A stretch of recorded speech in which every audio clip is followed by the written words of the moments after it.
যেদিন মদিনার শাসক হইয়া ওমর বাড়ি বাড়ি ঘুরতেছে, আমি যে মদিনার শাসক, প্রেসিডেন্ট, প্রধানমন্ত্রী, যদি আমার আমলে কেউ কষ্ট পায় হাসরের দিন আমার গলায় গামছা লাগাইব। প্রথম আমার তালাওয়াত ছিল পবিত্র কোরআন শরীফ থেকে, ইত্তাকুল্লাহ। বলুন এই ঘোষণাটা কার? আল্লাহ বলতেছেন তোমরা আমাকে ভয় করো। কাকে ভয় করতেন? আচ্ছা, আল্লাহ যে বললো আমরা ভয় করতাম, আল্লাহ কিসের বলে, কোন জিনিসের কারণে এই ঘোষণাটা আমাদের প্রতি দিলেন, তোমরা আমাকে ভয় করো? এটা আমরা চিন্তা করলে পাবো। বলুন, মাথার চুল থেকে নিয়ে পায়ের পাতা পর্যন্ত এই বডির মধ্যে জিনিসপত্রগুলো কে দিল? আসুন, আমরা যখন মায়ের পেটে ছিলাম, মায়ের পেটে সুখে শান্তিতে আল্লাহ, মায়ের পেটে সুখে শান্তিতে আমাদেরকে কে রাখলো? মায়ের পেটে থাইকা কোনো ইন্ডাস্ট্রিজে কাজ করতে হয়েছে? কোন ওষুধের দোকানে যাইতে হয়েছে? কিচ্ছু নাই। মায়ের পেটে একবারে দুনিয়াতে দেখছি বাচ্চা ভূমিষ্ঠ হলে হসপিটালে গ্লাসের ভিতরে নিয়ে রাখা দেয়, কিন্তু গ্লাসের ভিতরে রাখতে গেলে কি দিয়া রাখতে হয়?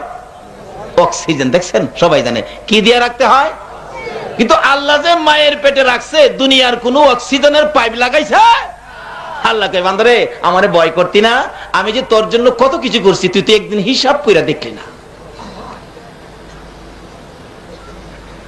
এরপরও বান্দা তুই দুনিয়াতে আইবি, তোর মার প্রসব ব্যথা, তোর মার কান্দা আমার আরশ পর্যন্ত কেঁপে উঠতো।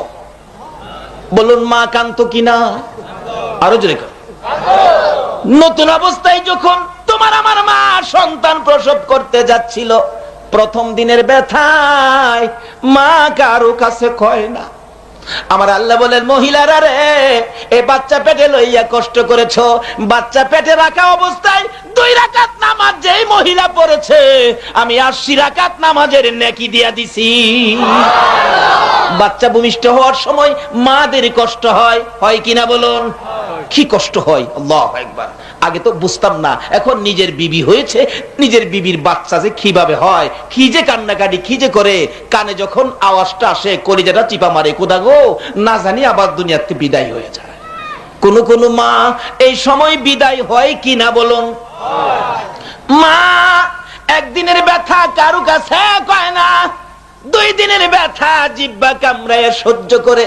আল্লাহ বলেন, ও মহিলারা শোনো, এ নামাজি মহিলারা শোনো, বাচ্চা পেটে লইয়া প্রসবের দিন যতবার তোমার বেদনা উঠেছে, অতটা কবুল হজের সওয়াব আমি আল্লাহ দিয়া দিছি।